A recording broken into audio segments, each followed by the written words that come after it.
어, 제가 여기 온 지가 한 지금 10년이 좀 넘었는데 금요일 날 그 설교를 하기는 처음입니다. 화요일 설교는 한번 한 적이 있고 채플이나 새벽기도에는 한 적이 있었는데 여기 오기 전에 의정교회에 있을 때는 의무적으로 좀 했었어야 돼요. 그러나 여기는 사역자분들이 또 많으시고 또 설교를 잘하시는 분들이 아주 많으셔갖고 제가 안 해도 은혜를 많이 받고 그렇게 하시기 때문에 오늘 특별히 부목사님이 마스크를 미국 가시는 바람에 특별히 담임 목사님이 부탁을 하시는데 차마 거절을 할 수가 없어서 여기 나왔습니다. 오늘은 저 그림이 무슨 그림입니까? 노숙자 같이 보입니까? 그 노숙자에 대한 말씀을 드리려고 합니다. 그림을 몇 장 보여드리고요.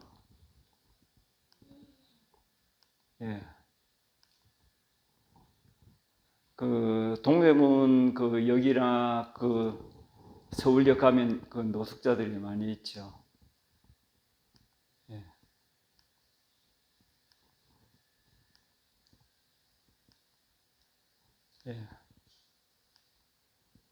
이런 노숙자들이 있습니다. 자, 여기도 노숙자입니까? 이거 누구 같습니까? 야곱이 그 형 에서를 떠나서 가다가 그 밤에 정말 노숙을 했어요. 그때 꿈에 사닥다리가 나타나서 거기다 기름을 붓고 내가 하나님 이렇게 다시 돌아오면 얻은 것에 10분의 1을 드리겠다 약속을 했어요. 그리고 그곳이 전이 되겠다고 했습니다. 근데 오늘은 열왕기상 17장에 있는 말씀을 엘리야에 대한 말씀을 드리려고 합니다. 엘리야가 노숙자가 됐어요. 사르밧 가부한테 갔을 때 사르밧 가부가 볼 때는 노숙자였어요. 그래서 물 좀 한 그릇 가져오라고. 또 물 가지러 가니까 잠깐 또 불러가지고 물만 가져올 것이 아니라 떡도 좀 하나 만들어서 가져오라고 그렇게 했어요. 오늘은 그 엘리야에 대해서 말씀을 드리려고 합니다. 그 엘리야의 그 시대적인 그 배경을 그 16장에서부터 한번 말씀을 성경 가지고 분은 펴시고 안 가지고 오신 분은 성경지를 좀 적어온 게 있습니다. 그걸 보시면서 16장 29절부터 보도록 하겠습니다. 오므리가 그의 조상들과 함께 자매 사마리아에 장세되고 그의 아들 아합이 대신하여 왕이 되니라.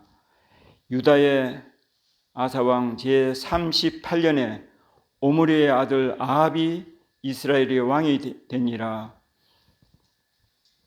오므리의 아들 아합이 사마리아에서 22년 동안 이스라엘을 다스리니라.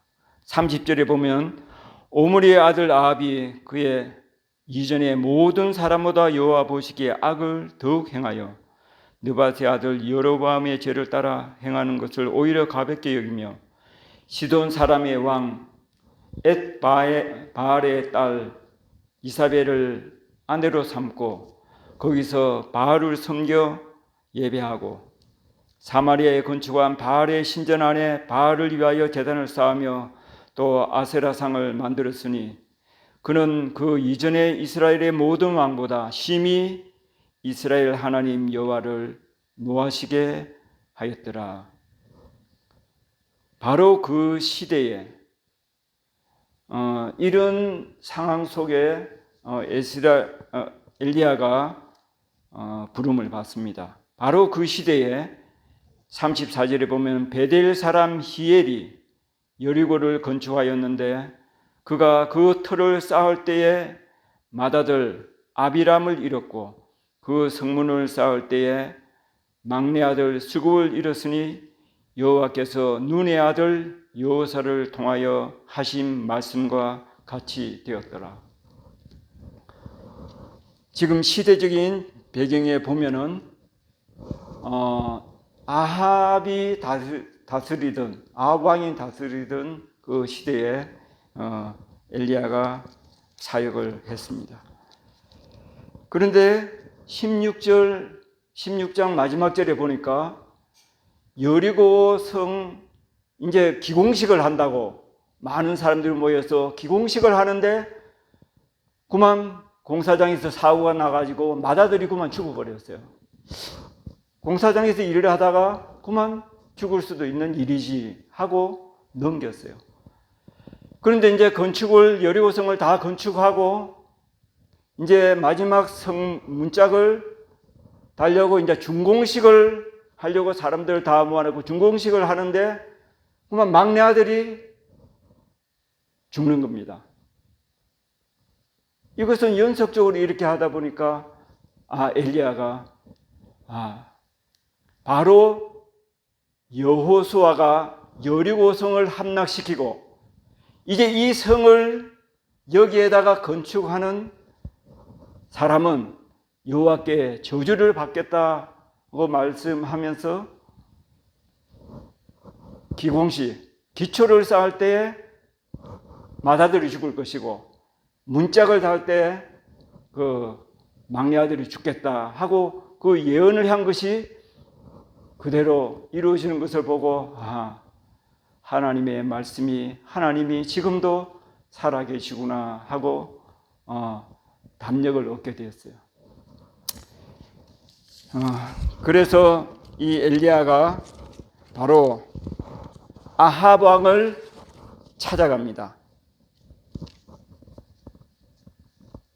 그 아합의 시대에 요단강 동편 길앗 산중에 신앙과 기도의 사람, 그는 평생 높은 지위를 차지한 일이 없는 디셉 사람 엘리야, 신앙과 능력의 말씀이 그의 입술에 있었고 그의 전 생애는 개혁 사업에 바쳐졌다.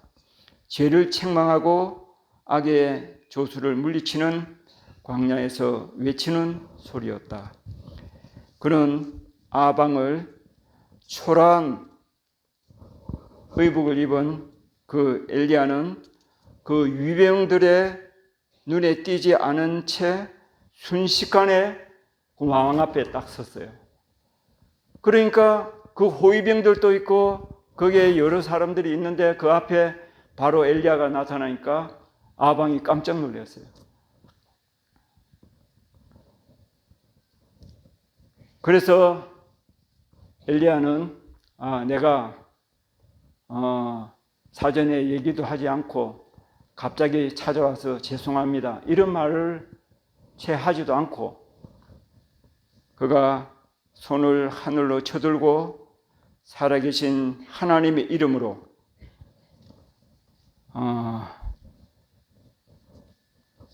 열왕기상 17장 1절에 길앗에 우거하는 자 중에 디셋 사람 엘리야가 아합에게 말하되 내가 섬기는 이스라엘의 하나님 여호와께서 살아계심을 두고 맹세하노니 내 말이 없으면 수년 동안 비도 이슬도 있지 아니하리라 하고 이렇게 이야기하고는 처음에 들어왔을 때처럼 그만 아합이 그 말을 듣고 채 대답할 말을 생각도 하기 전에 그만 다른 사람의 눈에 띄지 않게 그만 나가버렸어요.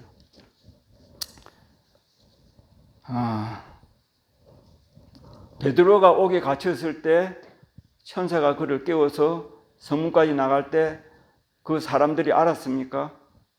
아무도 모르게 그 성문까지 이렇게 나갔던 것처럼 바로 이 엘리야도 그렇게 빠져나왔습니다. 그 다음에 3절에 보면 여호와의 말씀이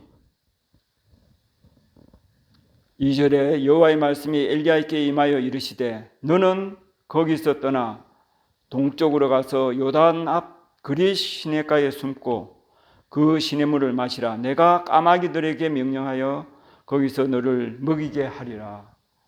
그렇게 이야기를 했어요.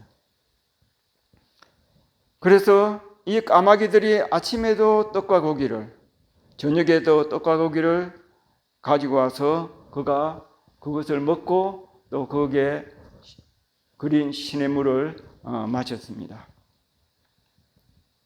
우리가 예수님께서 보리떡 5개하고 물고기 2마리를 가지고 5천 명을 먹이셨죠. 바로 그 예수님께서 그 엘리야를 까마귀를 통해서 거기서 먹이게 했습니다. 그럼 그 고기를 받아 먹고 그 떡을 먹고 그러면 엘리야는 그 숨어서 가만히 있었겠어요? 거기서 뭐 했겠어요? 예, 열심히 기도를 했습니다.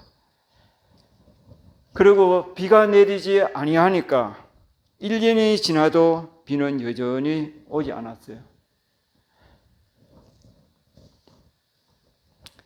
그러니까 이 구린 시내도 또 물이 이제 말라버리죠. 말라버려 가지고 또 2년이 지나도 비 올 징조가 보이지 않았어요. 그래서 하나님께서는 또 너가 여호와의 말씀이 엘리야에게 임하여 가라사대 너는 일어나 시돈에 속한 사르밧으로 가서 거기 머물라. 내가 그곳 과부에게 명령하여 너를 음식을 주게 하였느니라. 벌써 하나님께서는 주게 하였느니라고 이렇게 이야기를 했습니다. 그래서 엘리야는 일어나 가지고 사르밧으로 갔더니 마침 그 한 아주머니가 나와서 나무를 이렇게 줍고 있는 그 과부를 보고 내가 청하건대 그릇에 물을 조금 가져다가 나를 마시게 하라. 그래서 물을 가지러 가려 하는데 제가 가지러 갈 때에 엘리야가 저를 또 불러가지고 청하건대 내 손에 떡 한 조각을 내게로 가져오라.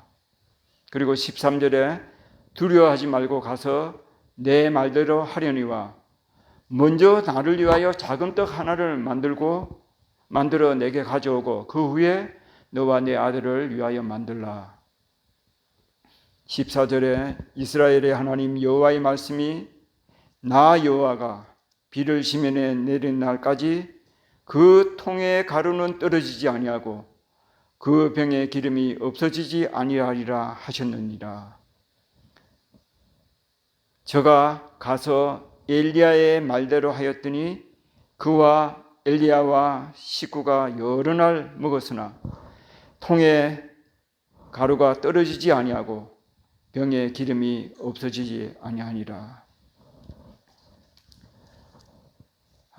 사실은 이 과부는 넉넉하지 않았어요. 자기 아들하고 남편도 없이 사는데 이제 통에는 가루 한 움큼하고 기름 조금뿐이었어요. 이제 그걸로 이제 떡을 만들어 먹고 이제 아들하고 이제 죽으려고 이제 작정을 하고 마지막 떡을 만들어 먹으려고 나갔는데 낯선 사람이 허름하게 생긴 옷을 입고 초라한 모습, 그 노숙자 같은 사람이 자기 아들 죽이다 아까운 그 떡을 자기를 위해서 만들어 가져오라고 하는 겁니다. 선지자의 왕 132페이지에 보면은 시련과 빈곤의 때에 자기보다 더 가난한 자들에게 동정과 도움을 주는 모든 사람에게 하나님께서는 큰 축복을 주시겠다고 약속하셨다. 하나님의 능력은 지금도 엘리야의 시대보다 적어지지 않았다. 그리고 히브리 13장 2절에는 손님 대접하기를 잊지 말라. 이로써 부지 중에 천사들을 대접한 이들이 있었느니라 하고 얘기합니다. 자, 이 사르밧 가부가 이 사람은 가난했지만 이렇게 다른 사람을 이렇게 동정하고 대접하는 것이 이미 몸에 배였어요. 습관이 되어졌어요. 그래서 그렇게 하니까 먼저 떡을 해줬는데 가루에 통에 가루가 떨어졌어요? 안 떨어졌어요? 네, 떨어지지 않았어요. 그 식구들이 여러 날 먹었으나 떨어지지 않았습니다. 17절에 보면은 그 일 후에 그 집 주모되는 여인의 아들이 병들어 증세가 심히 위중하다가 숨이 끊어진지라. 그 다음에 여인이 엘리야에게 이르되 하나님의 사람이여 당신이 나로 더불어 무슨 상관이 있기로 내 죄를 생각나게 하고 또 내 아들을 죽게 하려고 내게 오셨나이까. 이 말은 무슨 말입니까? 좀 원망적인 말 아니에요? 사실은 이 가부는 마지막 떡 만들어 먹고 아들하고 죽겠다고 했는데 엘리야를 만나가지고 지금까지 먹고 살았어요? 안 살았어요? 살았으면 감사해야 되잖아요. 그러니까 자기 아들이 죽으니까 당장 원망을 하는 겁니다. 이스라엘 백성이 광야에서 그 만나를 먹었지만 원망했습니까? 안 했습니까?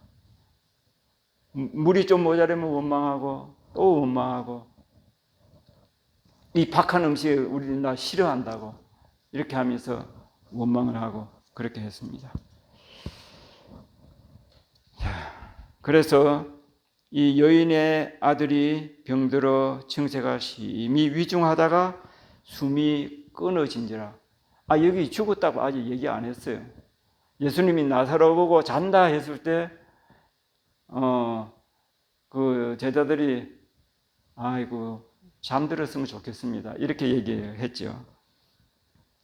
이제 숨이 우리가 병원에서 이 숨이 끊어져도 심장이 뛸 수가 있어요. 그리고 몇 분 동안은 심장이 뛰어요. 그리고 또 뇌사까지 되지 않았어요. 단지 이제 정신만 잃었을 뿐이지. 그래서 중환자실에 있는 사람이 간혹 호흡이 끊어지는 수가 있어요. 그럴 때는 인공 삽관을 하고 또 심폐소생술을 하면은 깨어나는 수가 있어요. 예. 그래서 엘리야가 그 아들을 좀 데려오라 했어요. 엘리야가 그에게 그의 아들을 달라 하여 그를 다락자기 침상에 누이고 여호와께 부르짖어 가로되 나의 하나님 여호와여 주께서 또 내가 우거하는 집 가부에게 재앙을 내리사 그 아들로 죽게 하셨나이까 하고 그 아이 위에 몸을 3번 펴서 엎드리고 여호와께 부르짖어 가로되 나의 하나님 여호와여 원컨대 이 아이의 혼으로 그 몸에 돌아오게 하옵소서 하니 여호와께서 엘리야의 소리를 들으심으로 그 아이의 혼이 몸으로 돌아오고 살아난지라. 예. 지금 저게 좀 잘못됐어요. 자, 데살로니가 전서 5장 23절에 보면 영과 혼과 몸이 나옵니다. 그럼 영은 뭐고 혼은 뭐고 몸은 뭐냐? 몸은 바디, 소마라고 해요. 그럼 혼은 소울, 푸시케라고 해요. 그리고 영은 푸뉴마라고 얘기를 합니다. 그럼 그 뜻이 뭐냐? 영, 푸뉴마는 하나님의 마음이라고 해요. 그리고 호는 푸시케인데 사람의 마음.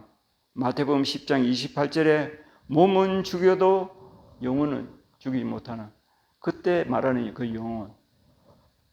그리고 몸은 신체, 즉 살과 피와 뼈를 얘기하는데 그 주석에 이렇게 얘기를 하고 있습니다.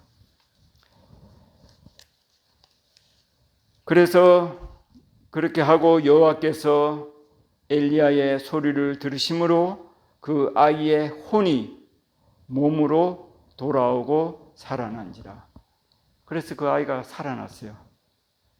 그래서 엘리야가 그 아이를 안고 다락에서 방으로 내려가서 그 아이의 어미에게 주며 이르되 보라 내 아들이 살아났느니라 하고 이야기를 했습니다. 제가 24절에 있는 말씀을 보고자 합니다.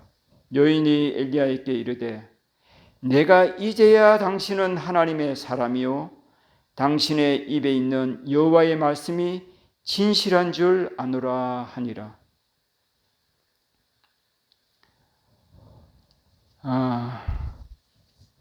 사실은 통에 가루가 떨어지고 기름병에 기름이 떨어졌어야 되는데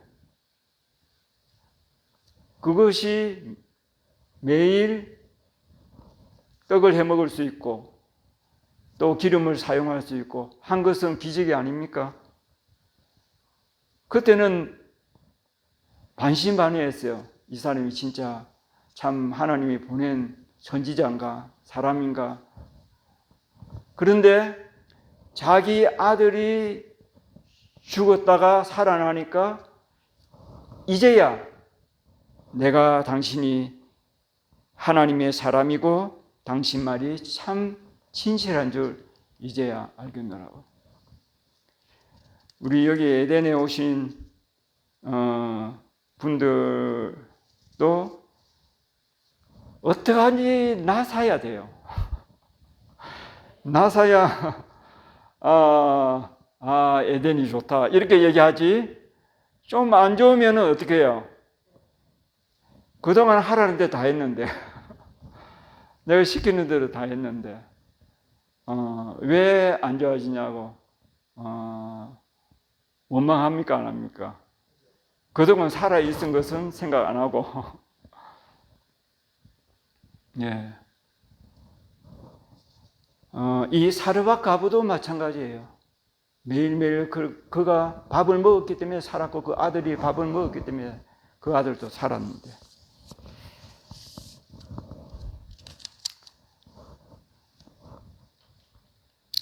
자, 지금 우리가 코로나가 있기 전에는 우리가 이 마스크를 미세먼지가 있다고 예민한 사람들은 마스크를 했어요. 하고 다니고 저는 미세먼지 때문에 이 마스크를 한 번도 한 적은 없었어요. 자전거를 타고 가면서 이 마스크를 하니까 얼마나 힘든지 예전에 이 마스크 안 하고 타고 다닐 때 그때 편안했던 것을 새삼 느끼게 됩니다. 그리고 모임도 할 수 없죠. 우리가 만나고 싶으면 다 모임 할 수 있고 또 내가 시간이 되고 돈이 있으면 또 여행도 갈 수 있죠. 그리고 음식점도 내가 뭐 예약 잡으면 음식점에 가서 음식도 할 수 있고 요즘은 현리 수영장을 못 가요.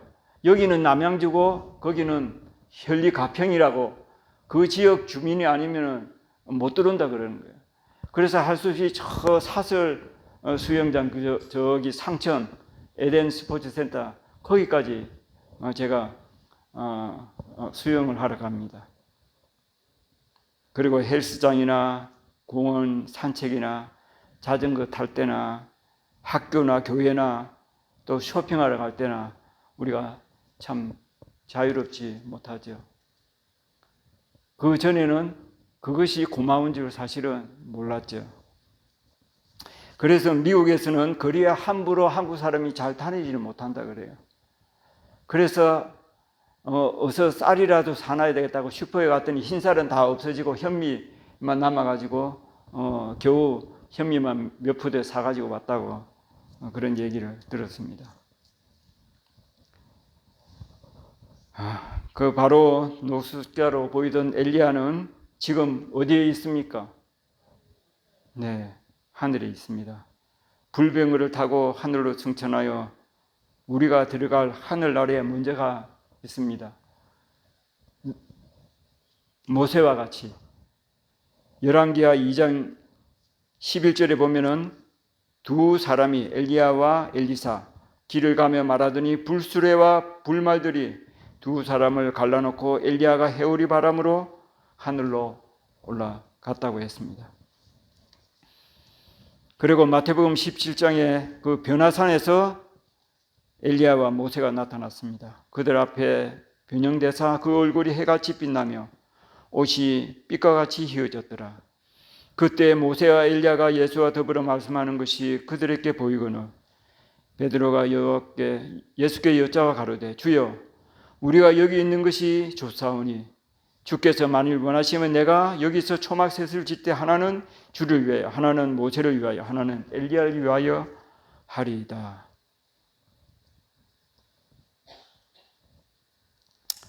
그래서 제자들이 질문했어요. 엘리야가 먼저 와야 되는데 엘리야가 왔습니까? 했어요. 내가 너희에게 말하는 엘리야가 이미 왔으되 사람들이 알지 못하고 임의로 대우하였도다. 인자도 이와 같이 그들에게 고난을 받으려 하시니 그제야 제자들이 예수의 말씀하신 것이 침례 요한인 줄을 깨달으니라. 침례 요한은 예수님의 초림을 준비하기 위해서 침례 요한이 먼저 앞서 와서 예수님의 초림을 준비했습니다. 그러면 재림 때의 그 엘리야는 과연 누구겠습니까?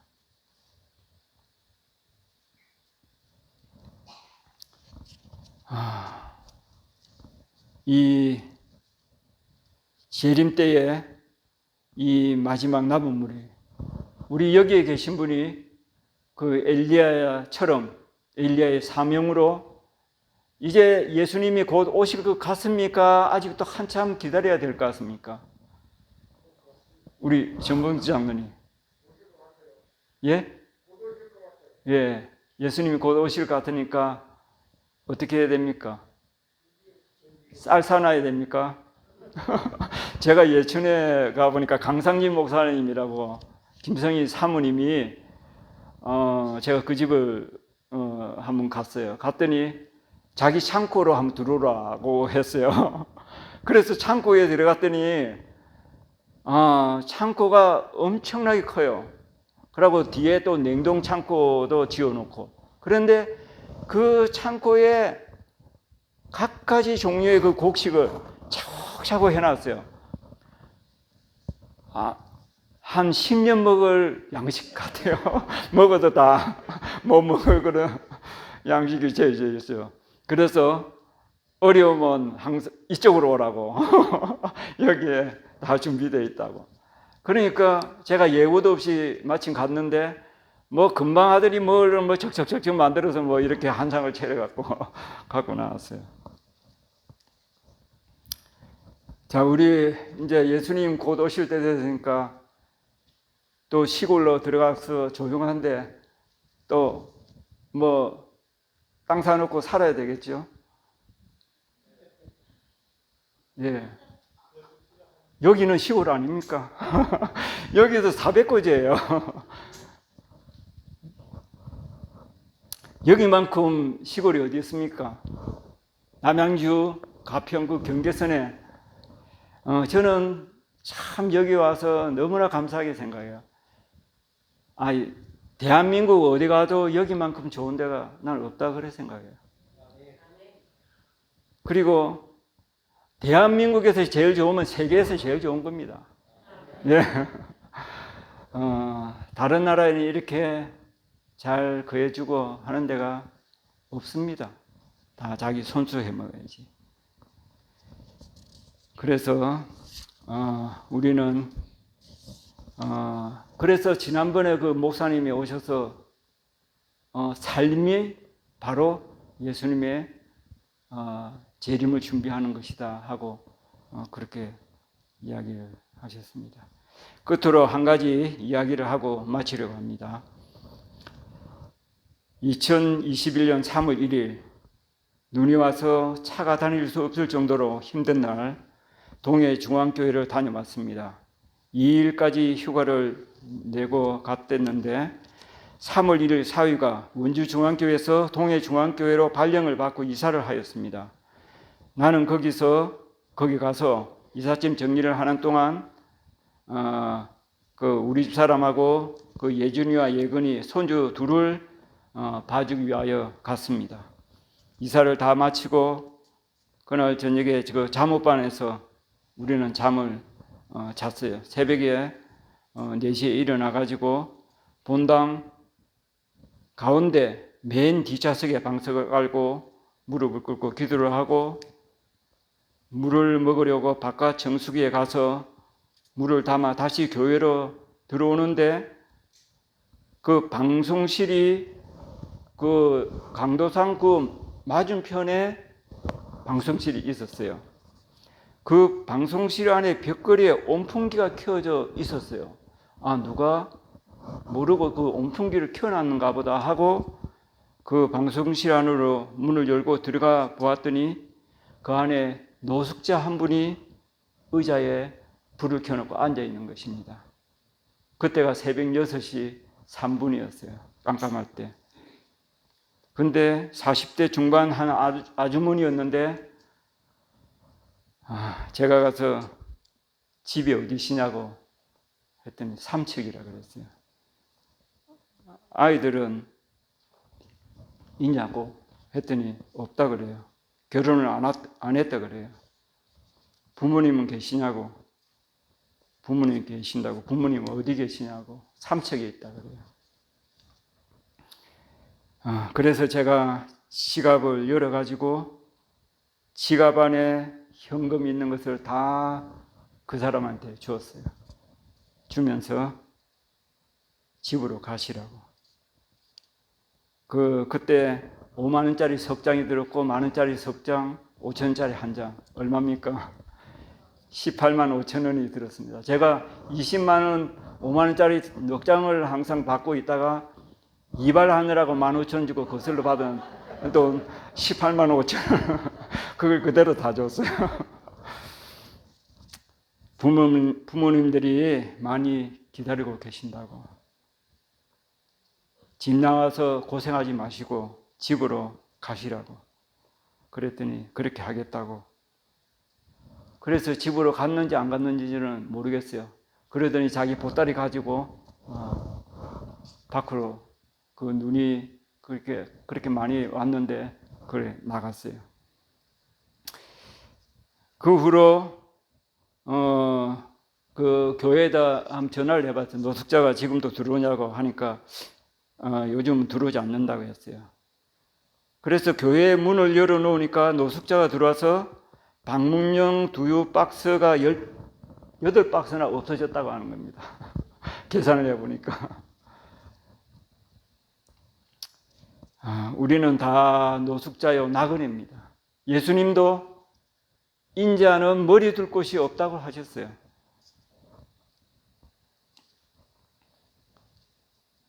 우리는 오갈 데 없이 방황할 것이 아니라 더 나은 분양, 그 하늘에 있는 곳으로 우리가 가야만 할 것입니다. 여기 있는 분들 다 하늘에 가기 위해서 날마다 있는 곳에서 최선을 다해서 예수님이 언제 오실지 몰라요. 그럼 언제 들어가야 시골 예수님 맞이할 거 준비할 겁니까? 오늘 가야 됩니까? 예수님은 언제 오실지 몰라요. 그러니까 오늘 내가 준비되었다 하면 오늘 이 밤에 우리 예수님이 오신다 한다 할지라도 예수님을 만날 겁니다. 다 같이 기도하고 마치겠습니다. 사랑이 많으신 우리 아버지시여, 우리는 노숙자와 나그네 같은 사랑입니다. 우리는 돌아가야 할 본향이 있습니다.